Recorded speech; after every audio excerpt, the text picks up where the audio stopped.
Buenos días, hermanos, hermanas, amigos que nos visitan. Pueden tomar asiento. En un momento vamos a buscar el versículo principal, pero quería empezar comentando algo. No sé si algunos vieron la publicidad, el aviso de este domingo, ¿verdad? Pero había una pregunta. Hoy vamos a hablar de una pregunta que aparece en las Escrituras. Una pregunta que habla acerca de lo que creemos como iglesia y de lo que creemos los que decimos que somos cristianos, los que profesamos fe cristiana. Y esta pregunta y su respuesta es vital para nuestra vida, y no solamente para nuestra vida aquí en la tierra, sino para la vida de nuestra alma, para la vida de nuestra alma. Esta respuesta a esta pregunta es tan importante que nuestro cristianismo es verdadero o falso de acuerdo a la respuesta que tengamos. Y aún más, nuestra iglesia se va a evidenciar verdadera o falsa de acuerdo a la respuesta que dé a esta pregunta. Acompáñenme a Mateo capítulo 16, Evangelio de Mateo capítulo 16. Vamos a leer del versículo 13 al 17 y ese va a ser nuestro pasaje de esta mañana.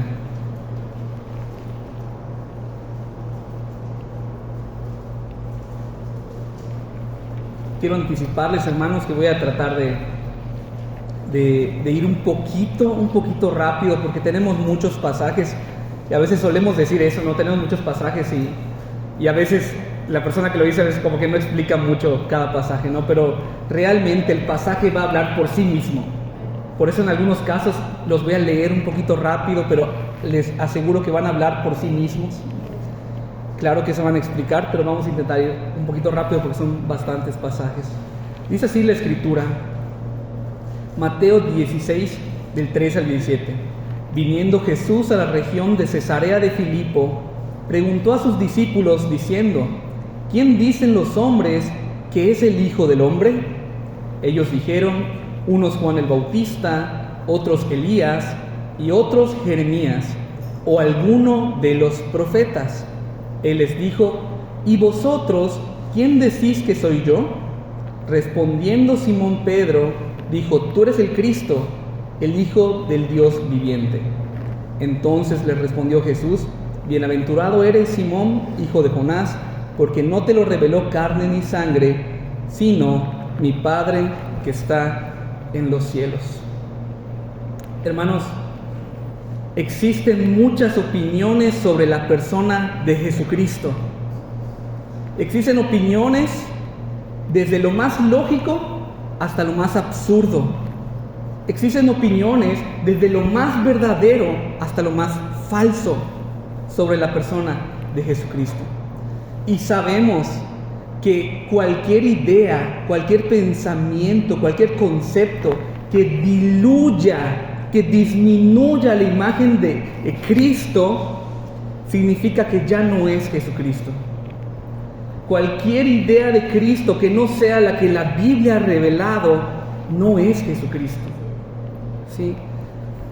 Muchas personas consideran que Cristo fue una persona real, una persona que vivió, que pisó la tierra, una persona histórica, un gran ser humano, pero no más de eso.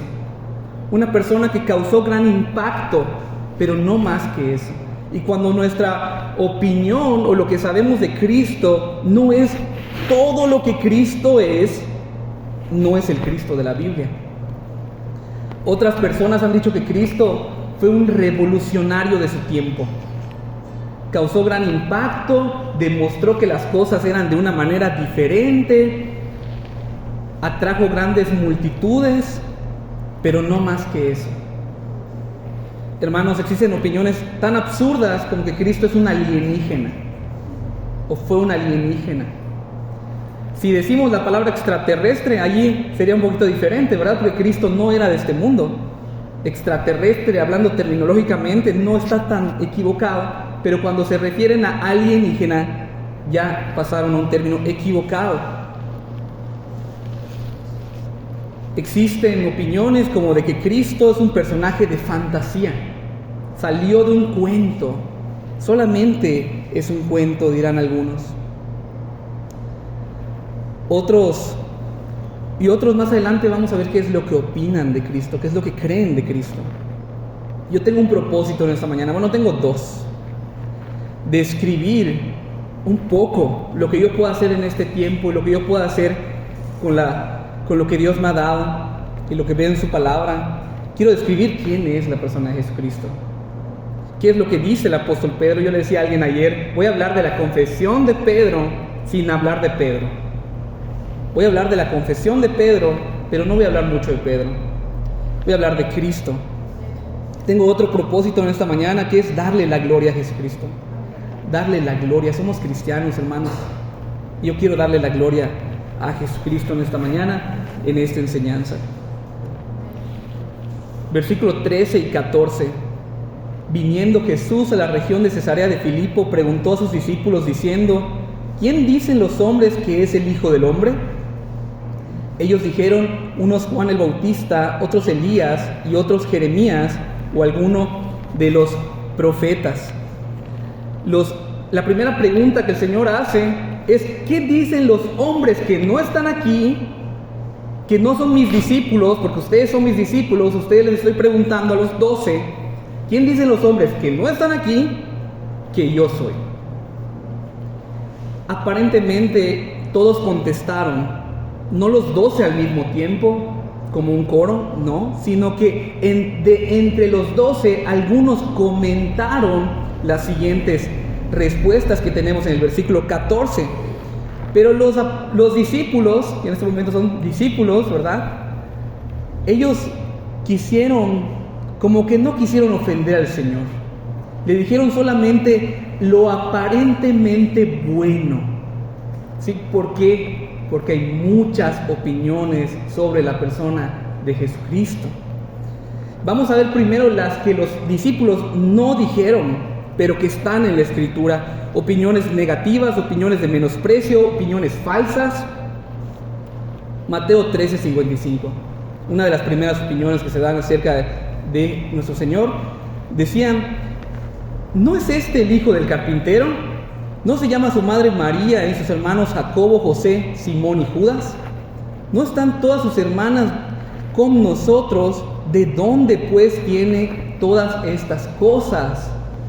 La primera opinión, una de las primeras registradas en la Escritura, es una opinión de menosprecio. Es una persona más. Es una persona común. Es una persona como nosotros. Es nuestro vecino. A lo mucho es un buen carpintero, porque heredó de su padre el oficio de carpintero.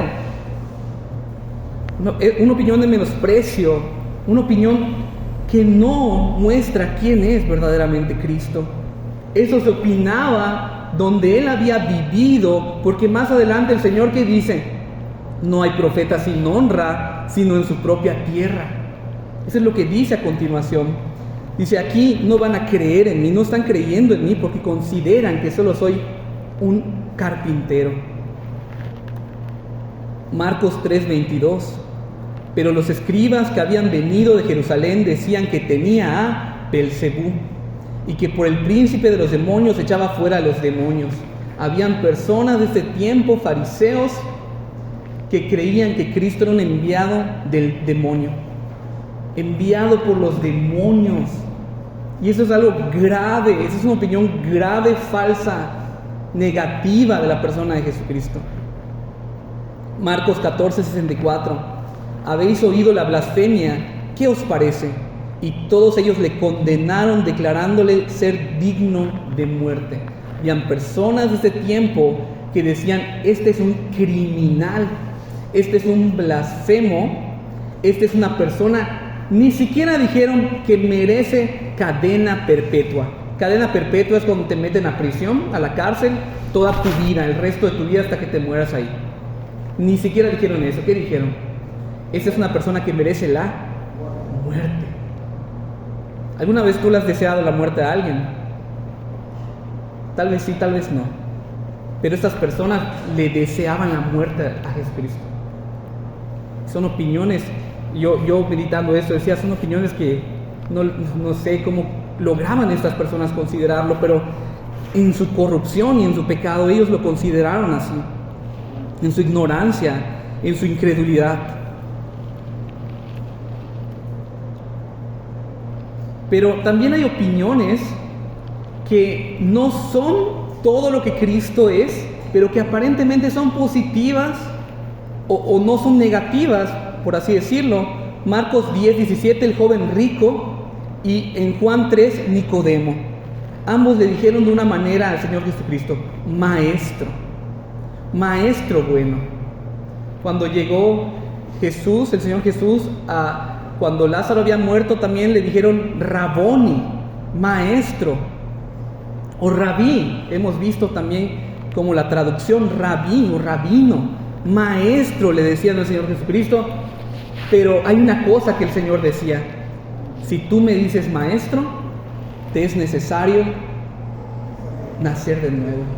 Porque si tú solamente me ves como un maestro, no me vas a ver como el rey que soy. Si tú me ves como un maestro nada más, no me vas a ver en mi reino. Es necesario nacer de nuevo.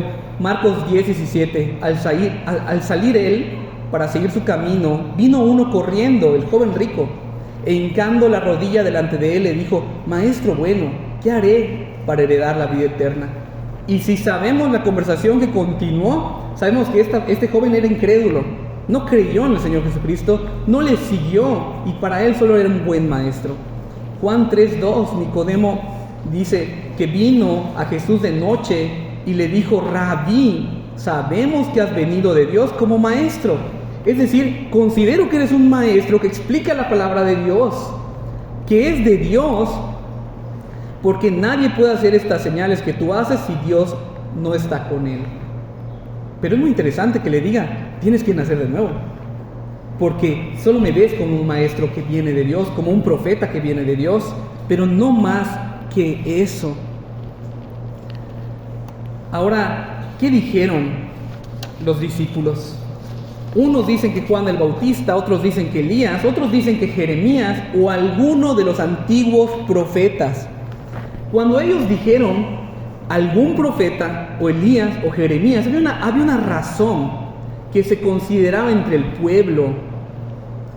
Primero, consideraban lo que dice Lucas 9:19, lo explica de otra manera. Dice: ellos respondieron, unos Juan el Bautista, otros Elías y otros que algún profeta de los antiguos ha resucitado.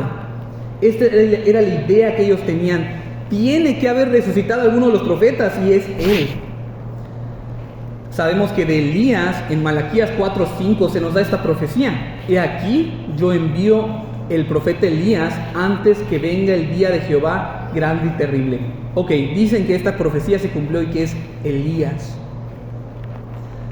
En cuanto a Juan el Bautista a esas alturas ya había muerto, pero se consideraba que podría haber resucitado y que seguía en su ministerio.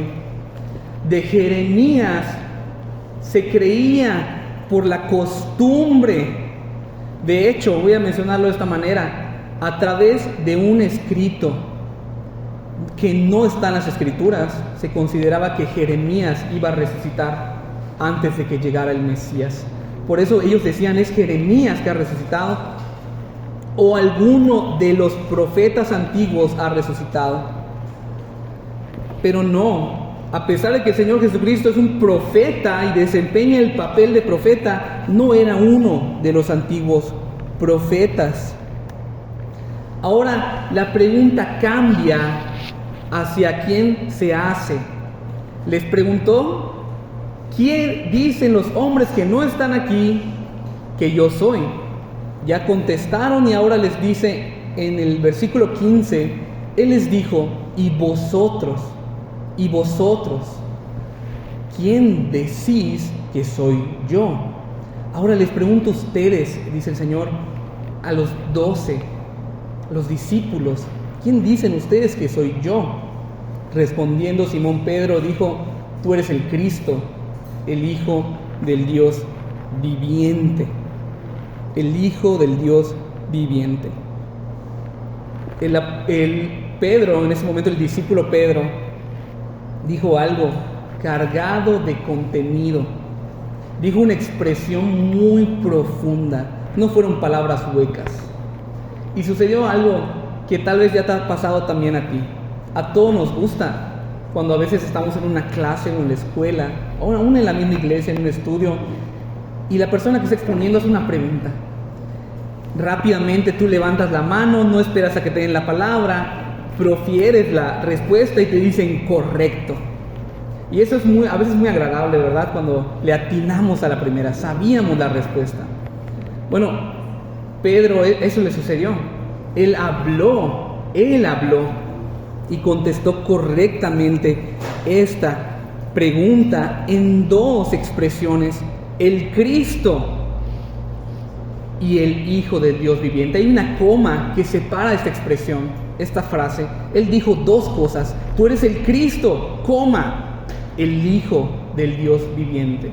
Lo pudo haber dicho también el Cristo y el Hijo del Dios viviente, hubiese sido la misma expresión. Ahora, hermanos, quiero yo separar a partir de ahora la enseñanza en dos puntos, en estos dos puntos, en el Cristo y en el Hijo del Dios viviente. Vamos a dividirlo y de cada uno vamos a poner 5 puntos. En la pantalla vamos a ir viendo esos 5 puntos repetidamente para que los que estén apuntando lo puedan ver y no se les va a perder. También acerca del Hijo del Dios viviente vamos a dar 5 puntos. Y tal vez me atrase un poquito hoy, pero de verdad les pido atención y va a ser muy edificante para nuestras vidas. Pareciera para los que vienen los miércoles que estoy haciendo un resumen o que voy a hacer un resumen, pero aunque no sería malo un resumen, en absoluto no sería nada malo, no fue mi intención. Quiero decirles que yo fui a la Escritura y esto es lo que dice la Escritura, y por más que agradecemos a Dios, que es lo mismo que hemos estudiado en la confesión, realmente ha sido una bendición para mi vida que les quiero compartir. Primero, el Cristo. Cuando dice el apóstol Pedro, el Cristo, él está diciendo lo que significa la palabra Cristo. Cristo es una palabra en griego que significa el ungido. El ungido. Ahora, en hebreo, la palabra ungido era Mesías, es Mesías. Así que cuando vemos la palabra Mesías o la palabra Cristo, significan lo mismo en diferente idioma, significan el ungido. Cuando hablamos de la palabra ungido, lo primero que se nos viene a la mente posiblemente es vertir el aceite sobre alguien. Vertir el aceite sobre alguien. Pero esa acción de vertir el aceite sobre alguien o algo era la representación gráfica, simbólica, porque la palabra ungido significa escogido. Repito, la palabra ungido significa escogido. Por eso la representación de haber sido escogido era ungirlo, ahora sí, la acción de vertir el aceite sobre su cabeza o sobre algo.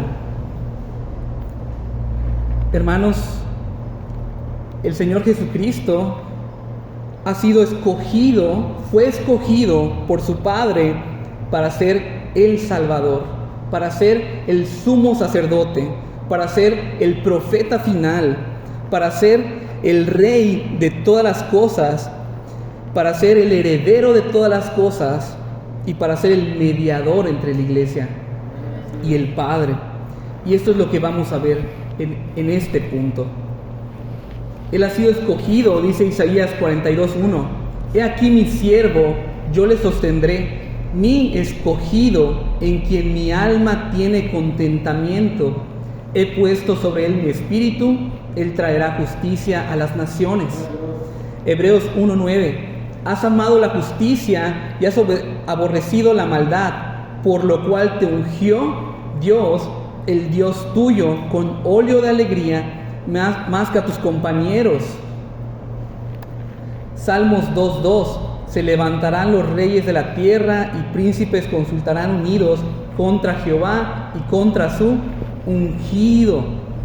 Jesús, el Señor Jesús, es el ungido, el escogido de Dios para llevar a cabo el papel de mediador entre Dios y los hombres a través de hoy vamos a ver 5 oficios que Él lleva a cabo, de 5 papeles, de 5 labores que ha llevado a cabo. Número 1, el Salvador. El Salvador. Yo estoy seguro que en muchas iglesias solo se predica este papel, el Salvador. Hay algunos que solo consideran que el Señor Jesucristo solamente ha sido el Salvador. Él ha sido escogido para salvar a su pueblo de sus pecados. Pero es muy importante entender que en un lugar, en una nación, en este mundo impío, solamente reconocen la necesidad de un Salvador aquellos que reconocen la gravedad de su pecado. La gente nunca ha entendido la necesidad de un Salvador si no ha reconocido su pecado. Nos sucede cuando predicamos el Evangelio y te dicen: ¿yo para qué quiero un Salvador si yo estoy bien? ¿Por qué necesito un Salvador? Yo no creo que Él sea un Salvador porque yo no lo necesito. Ahora, Cristo es el Salvador de la iglesia, el Salvador del pueblo de Dios.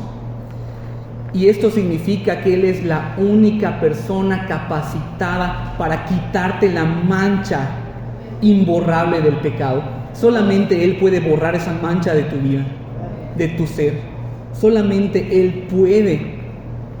Solamente Él puede terminar, escucha lo que voy a decir, con esta cadena que te ha atado toda tu vida de tu pecaminosidad. Solamente Él puede romper la cadena que te hace esclavo del pecado, que te hace esclavo del diablo.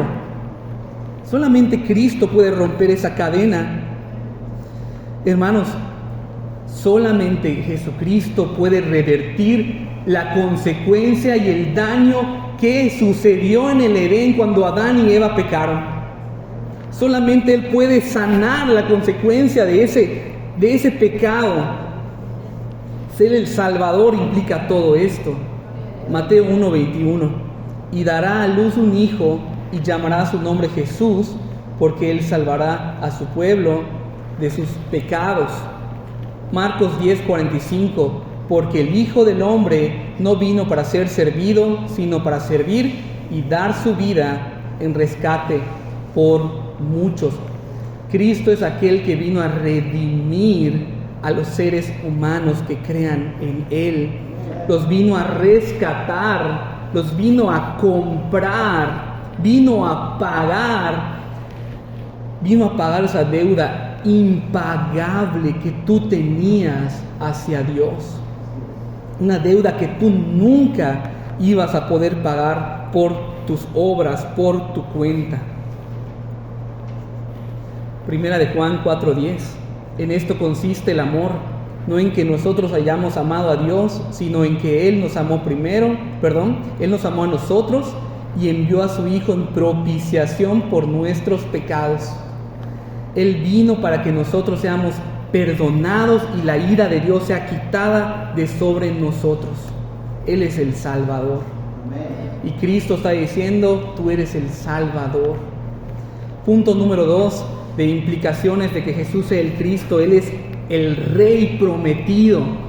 Y cuando en la Escritura vemos la idea del Rey, como el Rey David, la razón por la que Dios permitió que existan los reyes en el pueblo de Israel es que este rey represente el gobierno de Dios. El rey de la nación de Israel debería de gobernar de acuerdo a los estándares de Dios. Debería ser un rey no solamente bélico, sino debería ser un rey espiritual, un guía espiritual. No, tal vez no de la manera del sumo sacerdote, pero sí dirigir de acuerdo a los estándares espirituales de la nación, de la ley de Dios. A este rey, que es Jesucristo, Dios le ha dado toda potestad, todo dominio, toda autoridad, y este gobierno que le ha sido entregado es infinito, es decir, que se expande hasta los límites del universo infinito. Lo dice la palabra. Daniel 7:14. Y le fue dado dominio, gloria y reino, para que todos los pueblos, naciones y lenguas le sirvieran. Su dominio es dominio eterno, que nunca pasará, y su reino uno que no será destruido. Isaías 9:7, lo dilatado de su imperio, es decir, lo que se expande, lo dilatado es lo que crece. Este reino, imperio se expande y la paz no tiene límite, está sobre todo, sobre el trono de David y sobre su reino, disponiéndolo y confirmándolo en juicio y en justicia desde ahora y para siempre. El celo de Jehová de los ejércitos hará esto. Y dice el Señor, el Padre, yo haré esto porque haré esto, y es seguro que por el celo de Jehová esto será hecho. Cuando Poncio Pilato le dice al Señor Jesucristo, ¿eres tú el rey de los judíos? Él pudo haber contestado, soy más que el rey de los judíos, mucho más que el rey de los judíos. Hebreos 1:8, mas del Hijo, o sea, de Cristo, dice, tu trono, oh Dios, por el siglo del siglo. Cetro de equidad es el cetro de tu reino. Cristo es la única persona capacitada para gobernar a todas las naciones, a todo imperio y todo dominio en representación perfecta del Padre Celestial. Él es el indicado, Él es el escogido para ser Salvador, para ser Rey, para ser profeta, el profeta perfecto. Habíamos dicho que los discípulos dijeron alguno de los profetas. No alguno de los profetas. Él es el profeta esperado, prometido, profetizado. Hechos 3:22. Porque Moisés dijo a los padres, a los ancestros, a los primeros que salieron de Egipto, el Señor vuestro Dios os levantará profeta de entre vuestros hermanos, como a mí. A él oiréis en todas las cosas que os hable. Un profeta tenía la función de revelar la palabra de Dios. Él recibía la palabra de Dios y el profeta decía, el Señor ha dicho, Jehová dice así. Pero el Señor Jesucristo, ¿cómo dice Él? De cierto os digo. Yo os digo, en verdad os digo, porque Él es el profeta que declara directamente la voluntad de su Padre. Y Él dice, todo lo que el Padre me hizo saber, yo les he dado a ustedes a conocer. Todo lo que el Padre me ha dicho, yo se los he dicho. Él es el profeta perfecto y pleno. Él es el profeta que habla con autoridad. Miren a la mujer samaritana. Juan 4:25. Le dijo la mujer, sé que ha de venir el Mesías, llamado el Cristo. Cuando Él venga, nos declarará todas las cosas. Quiero detenerme un poquito aquí. Miren cómo la mujer samaritana entrelaza los términos que yo estoy usando hoy. Mesías, ungido en hebreo. Cristo, ungido en griego. Él es el que nos declarará todas las cosas, profeta.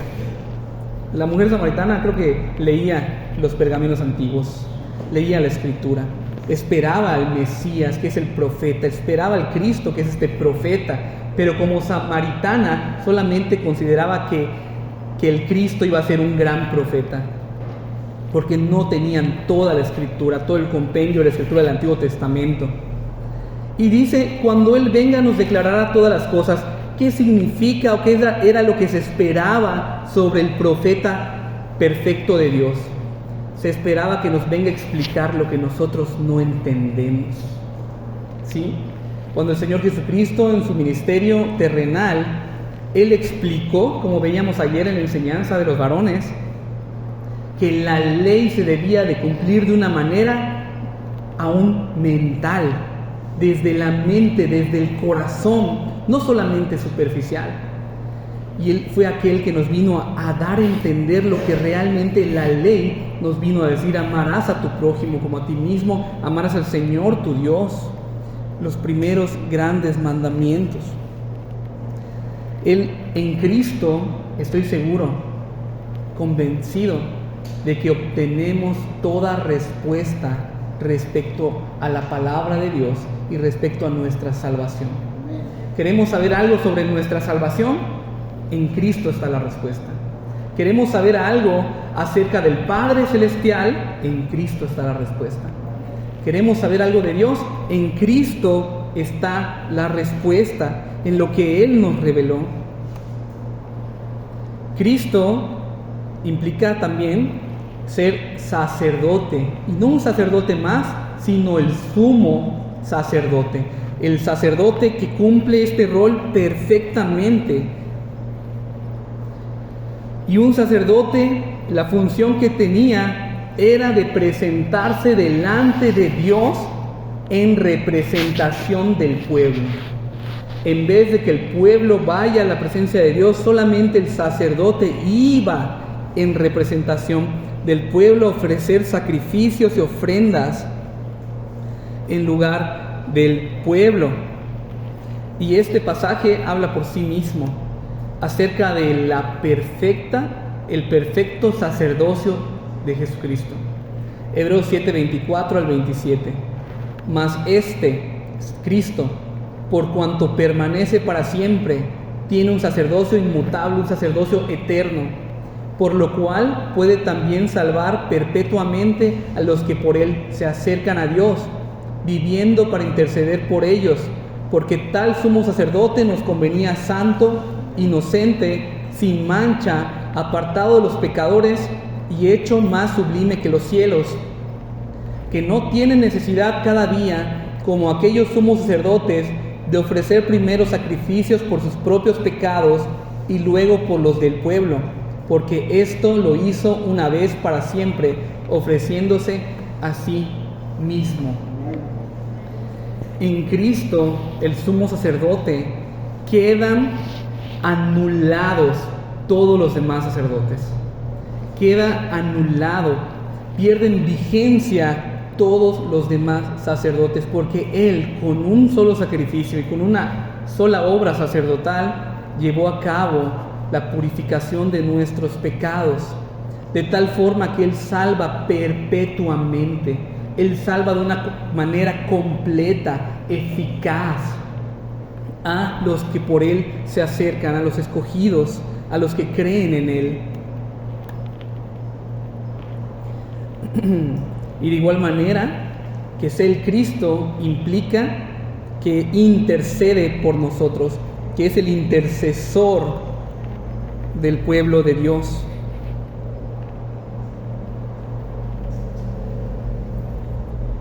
Romanos 8, 34 y 1 Juan 2, 1.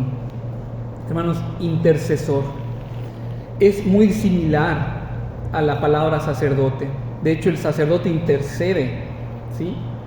Pero Cristo, de igual forma, intercede por nosotros, por su iglesia. Romanos 8:34. ¿Quién es el que condenará? Cristo es el que murió, más aún el que también resucitó, el que además está a la diestra de Dios, el que también intercede por nosotros. Primera de Juan 2:1.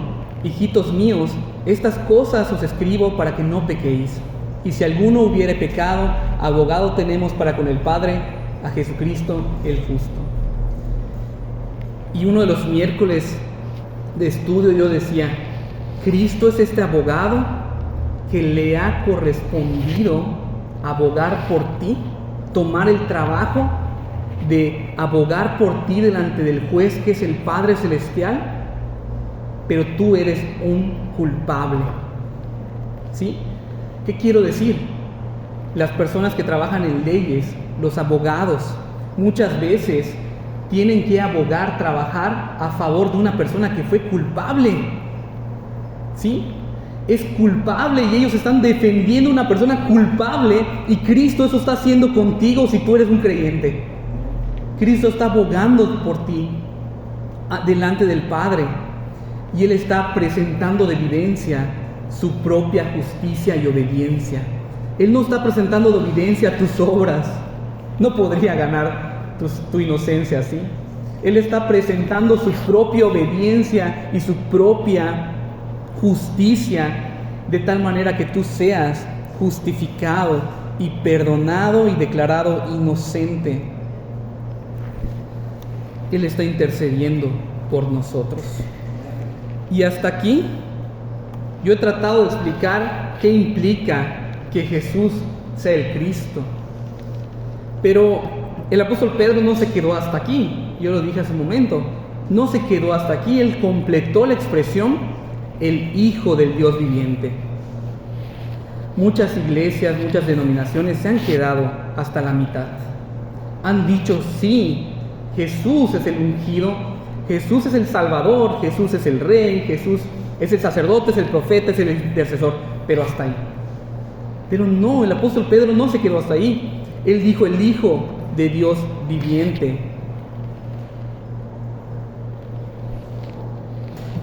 El Hijo del Dios viviente. Voy a empezar por la palabra viviente. ¿Qué quiso decir? La región de Cesarea de Filipo era una región, como muchas, era pagana. Estaba dedicada a los ídolos de los romanos. Y cuando él está diciendo del Dios viviente, él está diciendo, todos estos ídolos están muertos, no existen, son estatuas, son barro, no caminan, no ven, no hablan por sí mismos. Los tienen que llevar en sus brazos. Pero tú eres el Hijo del Dios verdadero, del Dios que vive, que está en los cielos. Cuando hablamos de la expresión el Hijo de Dios, hay que hacer una división de interpretaciones. Y voy a dar 3. El Hijo de Dios, cuando hay unas personas que utilizan el término Hijo de Dios para referirse a todas las criaturas. Por ejemplo, todos los seres humanos son hijos de Dios porque fueron creados por Dios. De acuerdo, entendemos que todos fueron creados por Dios, pero eso no implica que todos son hijos de Dios. Esa expresión está mal utilizada, aunque muchos, tal vez universalistas, consideren que esto es así. Todos son hijos de Dios porque todos fueron creados por Dios. No, todos somos criaturas de Dios. Sí, creados por Dios, sí. Hijos de Dios, ¿de acuerdo al término correcto? No. De ahí vamos a la segunda interpretación o explicación de ese término. Hijo de Dios, aquellos que profesan fe cristiana, fe genuina cristiana, aquellos que han sido comprados, redimidos por la sangre de Cristo. ¿Estos son hijos de Dios? Sí, amén. Pero debemos entender que estos que han sido comprados son hijos adoptivos de Dios. ¿Es correcto decir hijos de Dios? Sí, pero realmente son hijos adquiridos por Dios. Adquiridos por Dios. Y el único que original y auténticamente es hijo de Dios es el Señor Jesucristo. Tercera explicación del término. El Hijo de Dios, de tal forma como Cristo es el Hijo de Dios, solamente Él puede usar esta terminología. ¿Por qué? Porque va mucho más allá de cuando nosotros decimos que somos hijos de Dios. Cuando el Señor Jesucristo o en la Escritura vemos Hijo de Dios, va mucho más allá. Yo hablaba ayer también sobre esto con mis hermanos. Y miren Juan 5:17. Y Jesús le respondió: mi Padre hasta ahora trabaja y yo trabajo. Parece que es un versículo lo más normal posible, ¿no? Como que dices, bueno, es una expresión que quiso decir, hay que interpretarla, pero pues es sencilla, ¿no? No está pasando nada más que eso. No está pasando mucho más que eso en esta expresión. ¿Quién se había presentado en la Escritura y había declarado: Él es mi Padre, yo soy el Hijo de Dios? A esas alturas, ¿quién? Nadie. Nadie, ninguno, ni Abraham, ni Moisés, ni Elías, ni David. Bueno, David lo expresó, lo vamos a ver más adelante, lo expresó el Señor Jesucristo, pero nadie se había parado y haber dicho: mi Padre que está en los cielos. ¿Cómo oraréis? Oraréis Padre nuestro. Padre nuestro, porque ya está hablando acerca de esa adopción.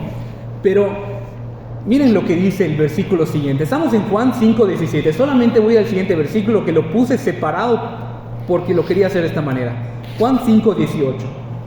Por esto los judíos aún más procuraban matarle, porque no solo quebrantaba el día de reposo, sino que también decía que Dios era su propio Padre, haciéndose igual a Dios. Cuando el Señor Jesucristo decía, Él es mi Padre, lo que Él estaba diciendo es, yo soy igual que Dios. Por eso lo querían apedrear. También lo dice Juan 10:32. Jesús les respondió, muchas buenas obras os he mostrado de mi Padre, ¿por cuál de ellas me apedreáis? Le respondieron los judíos diciendo, por buena obra no te apedreamos, sino por blasfemia, porque tú siendo hombre te haces Dios. Él declaraba, yo soy hijo de Dios, hijo igual a Dios, de la misma naturaleza que Dios. Y lo quiero decir de esta manera, Jesucristo es el Hijo divino de Dios. Jesucristo es el Verbo que siempre ha estado con Dios, del que habla el Evangelio de Juan en el versículo 1, capítulo 1. Jesucristo, antes de que arrojen sus piedras, con lo que voy a decir, escuchen que voy a terminar. Jesucristo es el Hijo natural de Dios. Jesucristo es el Hijo natural de Dios. ¿Qué quiero decir? Que comparte la misma naturaleza. Un hombre y una mujer pueden tener un hijo natural, y este hijo que va a nacer es un hombre, un ser humano. Si Dios tiene un hijo, Él tiene un hijo que es Dios, con su misma naturaleza, que comparte todos sus atributos, que comparte la plenitud de Dios. Hebreos 1:4. Jesucristo, hecho tanto superior a los ángeles, y lo que está diciendo la Escritura es que ha sido declarado superior, no que Él haya sido formado, no, sino que Él ha sido declarado superior que los ángeles, cuanto heredó más excelente nombre que ellos. Porque ¿a cuál de los ángeles dijo Dios jamás, mi hijo eres tú, yo te he engendrado hoy, y otra vez yo seré a Él por padre, yo seré a Él padre, y Él me será a mí hijo? ¿A qué ángel? A ninguno. Cristo no era un ángel a quien se le confirió este nombre. No, Cristo siempre ha sido el Hijo divino de Dios. Más alto que toda creación, y coigual con el Padre. Esta expresión que el autor de Hebreos utiliza es el Salmo capítulo 2, versículo 7. Y en el Salmo capítulo 2, versículo 7, lo que dice es, Dios declarará esto, Dios anunciará esto. Es el Padre declarando, diciéndole a toda la creación que Él es su Hijo, Y yo sé que de este pasaje hay controversia. Muchos se agarran de aquí para decir, ahí está la clave. Cristo fue engendrado un día, Él no es eterno. No, eso no es lo que quiere decir este pasaje, y lo voy a explicar. Aquí no quiere decir que Cristo fue engendrado, que nació un día en la eternidad, porque si esto fuera así, Él no sería eterno. No, Él ha sido y ha existido eternamente con el Padre por los siglos de los siglos, eternamente. Él es el Hijo engendrado eternamente, no en un punto, sino que siempre ha sido el Hijo de Dios. Es decir, eternamente ha sido el Hijo de Dios. Él no ha empezado a existir en algún momento, no es así. Cuando dice, mi Hijo eres tú, el Padre está declarando que vean todos, que lo vean todos, que se enteren todos, que tú eres mi Hijo. Yo te he engendrado hoy. Lo que está diciendo es, yo lo he declarado hoy a toda la creación. Y no lo digo yo, lo dice la Escritura. La explicación lo dice el apóstol Pedro en Hechos 13:33, la promesa, la cual Dios ha cumplido a los hijos de ellos, esto es a nosotros, resucitando a Jesús, como está escrito también en el Salmo 2, mi Hijo eres tú, yo te he engendrado hoy. Cuando Dios demostró a toda la creación que Él era su Hijo. Los reformados saben esta respuesta. En la resurrección de su Hijo. Cuando Cristo resucitó, Él fue declarado ante toda la creación que Él es Hijo de Dios, el Hijo divino de Dios. Y todavía la Escritura lo vuelve a decir. Romanos 1:4, ya lo dijo el apóstol Pedro, ya lo dice ahora el apóstol Pablo. Jesucristo, que fue declarado Hijo de Dios con poder según el Espíritu de santidad por la resurrección de entre los muertos. En ese momento Él fue declarado, como dice el Salmo 2:7, como Hijo de Dios, como Hijo de Dios. Ahora, ¿qué implicaciones tiene que Cristo es el Hijo de Dios? Vamos a ver 5 implicaciones. 5 implicaciones de que Él es el Hijo de Dios. Número 1, es amado por Dios el Padre. Número 2, es completamente Dios. Número 3, es digno de toda la gloria. Número 4, es la revelación visible y final del Padre. Número 5, es el legítimo heredero del Padre. Cristo, de tal forma que es el Hijo de Dios, Hijo legítimo, Hijo natural, Hijo divino de Dios, es amado por su Padre. Y ya lo puedo decir ahora sí, porque soy padre. Amamos a nuestros hijos. El hombre, siendo malo, lo dice la Escritura, siendo malo, sabe dar buenas dádivas a sus hijos. O sea, aman a sus hijos, aún siendo el hijo imperfecto y el padre imperfecto. Ahora, la relación entre el Padre divino y el Hijo divino es imperfecta, porque el Padre es perfecto y el Hijo es perfecto, y ese amor que hay entre ellos dos es perfecto. No hay ningún tipo de egoísmo en la Trinidad, ningún tipo de egoísmo. Y dice el Padre sobre su Hijo en esta voz que hubo de los cielos que decía: este es mi Hijo amado, en quien tengo complacencia. Y yo sé que este pasaje es conocido y muchas veces lo pasamos de largo, pero hermanos, está diciendo el Padre: yo amo a mi Hijo y estoy completamente contento con Él, completamente me agrado de Él.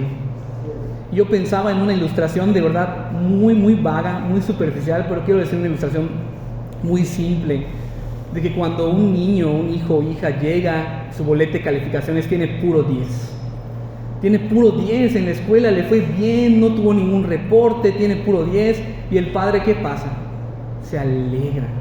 Dice: ha sido obediente, ha sido disciplinado, me enorgulleces. Bueno, Cristo ha hecho muchísimo más que sacar puro 10. Lo ha hecho en la ley de Dios, ha sacado puro 10. Cristo tiene todo mérito para agradar al Padre Celestial, aquello que nosotros nunca hemos podido hacer, aquello que ningún ser humano ha podido hacer. Hermanos, el Padre ama al Hijo. Y esa es una verdad sorprendente que tenemos que meditar. Lucas 20:13, en la parábola: entonces el Señor de la viña dijo: ¿qué haré? Enviaré a mi Hijo amado. Quizás cuando le vean a Él le tendrán respeto. Mi Hijo amado, vuelvo a decir la palabra. Juan 3:35, el Padre ama al Hijo y todas las cosas ha entregado en su mano. El Padre es dueño de todas las cosas. El Padre es sumamente rico. El Padre es sumamente poderoso en sus atributos. Es santo. Sabemos que es omnipotente, omnipresente y todos esos atributos que hemos estudiado. Bueno, todo eso se lo ha dado al Hijo, por cuanto es su Hijo. Todo lo que le pertenece al Padre ha sido dado al Hijo. El Hijo divino es completamente Dios. No es un semidios, no, es completamente Dios, y quien adquirió naturaleza humana completa sobre su naturaleza completa de Dios, es decir, ambas naturalezas en un solo ser. Ninguna predominando sobre la otra, sino ambas al mismo tiempo, perfecta y completamente en una misma persona. Pero Cristo, mi punto aquí, es que es completamente Dios. Su divinidad no ha sido diluida en ninguna manera. Primera de Juan 5:20. Pero sabemos que el Hijo de Dios ha venido y nos ha dado entendimiento para conocer al que es verdadero. Y estamos en el verdadero, en su Hijo Jesucristo. Este es el verdadero Dios y la vida eterna. Cristo es el verdadero Dios. Tito 2:13, aguardando la esperanza bienaventurada y la manifestación gloriosa de nuestro gran Dios y Salvador Jesucristo. Nuestro gran Dios, así lo ve la iglesia, es nuestro gran Dios y Salvador.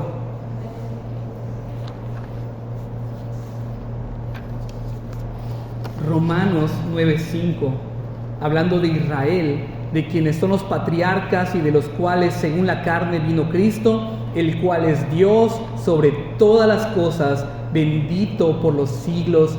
Amén. Hay una historia, ¿no? Un ejemplo que daba el hermano Jorge, pero yo ya lo había escuchado igual, de un joven que llega con su pastor y le dice: pastor, escuché por ahí que Jesús es Dios. Es cierto, estoy asustado. Le dice: joven, Jesús es Dios. Y lo puedes declarar con seguridad. Es Dios. Colosenses 2:9, porque en Él habita corporalmente toda la plenitud de la deidad. Todos los atributos que el Padre tiene, el Hijo los tiene. No ha sido diluida su divinidad, es completamente Dios, aunque ha adquirido en su tiempo la naturaleza humana para llevar a cabo su obra de mediación.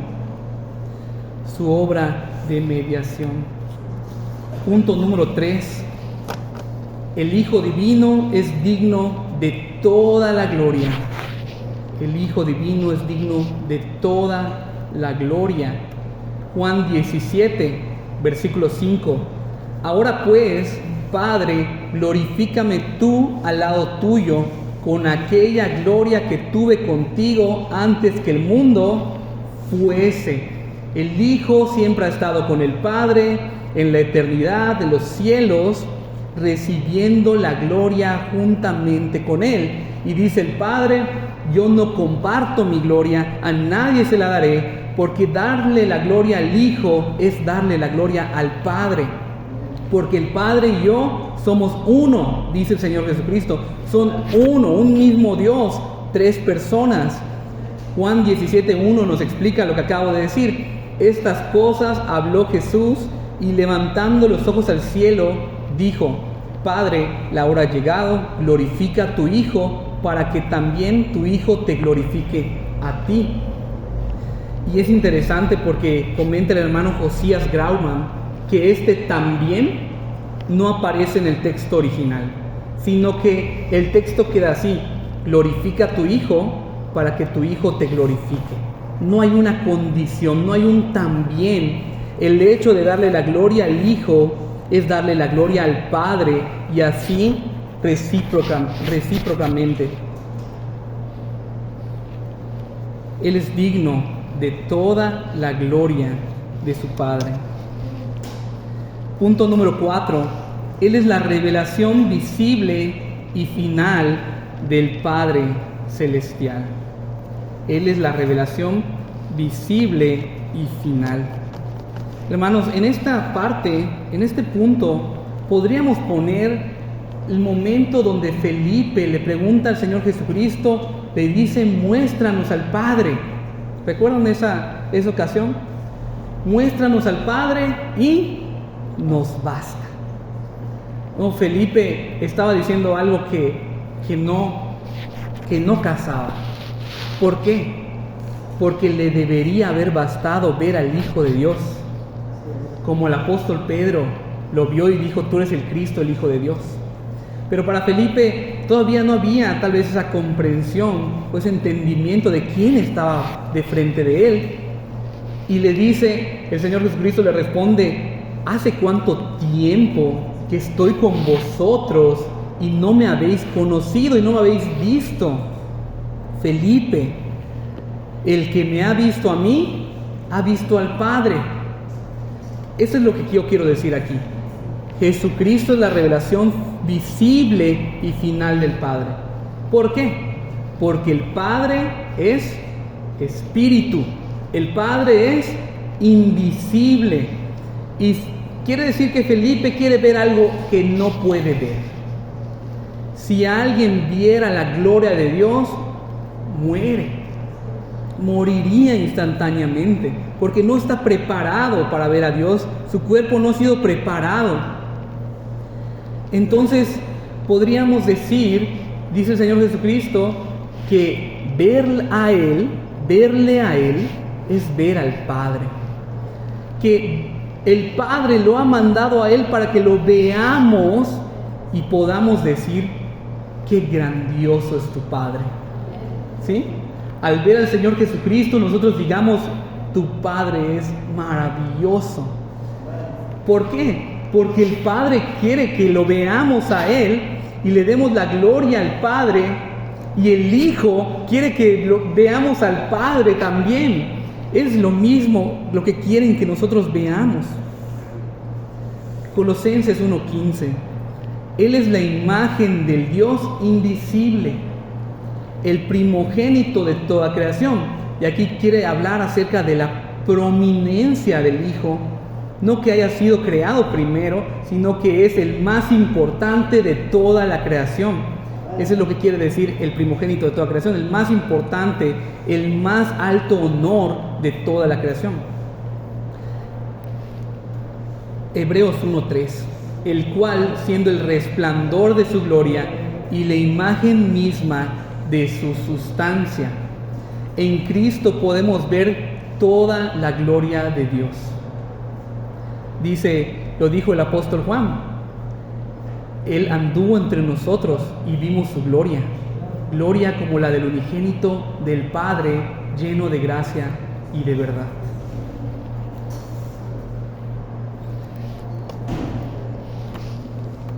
Y esto va para nosotros, como cristianos, como seres humanos que somos, y que siempre queremos ver un poco más allá. Queremos experimentar cosas más allá. A veces estudiamos y nos dicen: pero solo van a estudiar como que están fríos. Ustedes están fríos. Es un culto frío. Hermanos, un culto avivado es entender la palabra y que la palabra transforme nuestras vidas. Y comprender esto, comprender que en Cristo está todo Dios, está revelado el Padre, y la fe puesta en esto es mucho más que vivir una experiencia en la que caigamos al suelo, una experiencia en la que lloremos por 2 horas seguidas. No estoy diciendo que no suceda. A veces yo, estudiando esta palabra, estaba llorando y llorando, o cantando, estamos llorando y llorando, y eso, la emoción no es mala en sí misma, pero debe de estar fundamentada en lo que entendemos de la palabra. Y punto número 5, y después haremos unas conclusiones: el Hijo Divino es el legítimo heredero de su Padre. Es el legítimo heredero de su Padre. Y hay un chiste coloquial que nosotros tenemos de que en las fiestas familiares la gente va y pelea por los terrenos, ¿no? De que dice que el terreno va a ser de él, que el terreno va a ser de aquel. Bueno, Cristo es el heredero de todo lo que el Padre posee, el heredero legítimo, y nadie le puede arrebatar lo que Él va a heredar. Hebreos 1:2. En estos postreros días nos ha hablado por el Hijo, a quien constituyó heredero de todo, y por quien asimismo hizo el universo.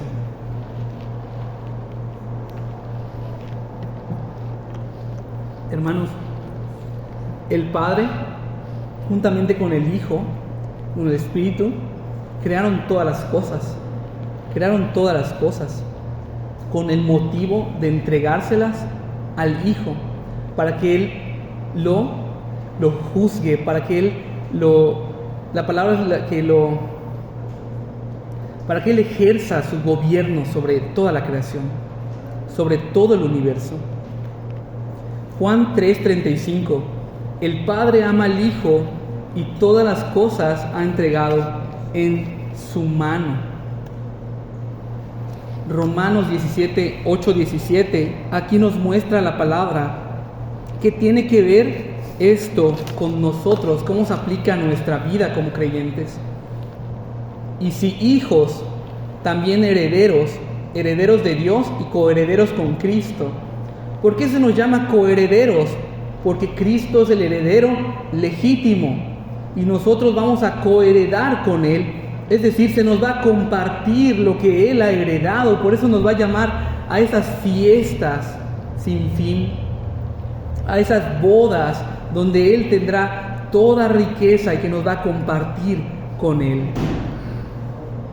Somos coherederos puesto que hemos sido hijos adoptivos.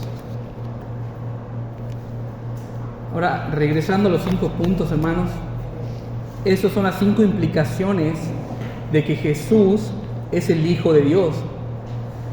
Es amado por el Padre, es Dios, es digno de toda la gloria, es la revelación final y visible del Padre y es el legítimo heredero de su Padre. Ahora, volviendo al pasaje, ya vamos a ir cerrando. Volviendo al pasaje en el versículo 17, dice: entonces le respondió Jesús: bienaventurado eres, Simón, hijo de Jonás, porque no te lo reveló carne ni sangre, sino mi Padre que está en los cielos. Y aquí está diciendo el Señor Jesucristo que el apóstol Pedro no lo supo o no lo entendió de su propia inteligencia. No lo entendió porque haya sido más astuto y más atento que los demás. No, le está diciendo: te fue revelado por mi Padre. Ahora, aquí viendo estos términos, revelado y por mi Padre, puede alguien pensar: ¿será que el apóstol Pedro escuchó una voz que entró por su oído y solo él la escuchó? O tal vez miró al cielo y las nubes se formaron en letras y expresaron el Hijo de Dios. No, en ninguna manera. No fue algo visible, pero sí fue sobrenatural. Ese entendimiento sobrenatural vino de lo que el apóstol Pedro, el apóstol Juan pueden decir en el Nuevo Testamento más adelante: lo que hemos visto y oído, de eso hablamos. Y le habían dicho las autoridades romanas: ustedes ya no hablen en ese nombre, ya no hablen de ese tal Cristo. Y ellos dicen: no podremos parar de hablar de lo que hemos visto y oído. ¿Qué quiero decir con esto? Él entendió y le fue revelado esta verdad por medio de lo que él había visto y oído. Lo que nosotros tenemos ahora escrito en nuestras Biblias, Él lo vivió en carne propia. Lo vio con sus propios ojos y lo oyó con sus propios oídos. Nadie le contó.